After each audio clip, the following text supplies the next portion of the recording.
La revue annuelle des réformes politiques, programmes et projets communautaires de l'Union économique et monétaire ouest-africaine UEMOA est en cours dans les États membres. Elle consiste pour la Commission à vérifier le niveau d'application des textes adoptés, relever les difficultés rencontrées dans leur mise en œuvre et proposer des solutions. Pour la Côte d'Ivoire, la revue passée a révélé que le pays a enregistré les meilleures performances.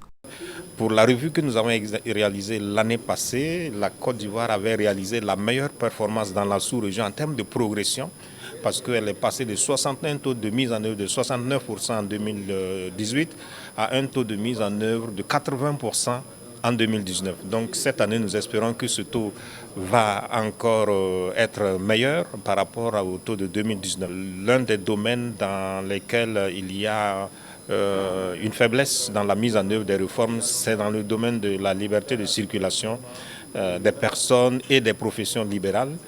Donc les professions, les médecins, les pharmaciens, les chirurgiens dentistes, les architectes, les experts comptables, c'est dans ce domaine. Et donc là, nous allons regarder les évolutions qu'il y a eu entre 2019 et 2020 dans la mise en œuvre de ces réformes-là. Présent à cette revue, le conseiller représentant du ministre de l'Économie et des Finances, professeur Bamba Ngaladio, a dit espérer en de meilleures performances pour cette année 2020.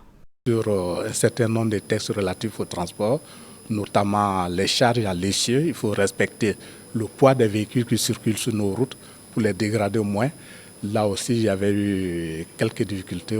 Les travaux de la revue en Côte d'Ivoire auront lieu du 7 au 11 décembre. La phase technique est consacrée à l'évaluation de la mise en œuvre effective de plus de 116 textes réglementaires ainsi que 16 projets communautaires pour un montant de près de 64 milliards de francs CFA. La Commission fera ensuite une revue politique avant de faire un rapport au fin de proposer au chef de gouvernement des stratégies pour harmoniser le fonctionnement de l'UEMOA.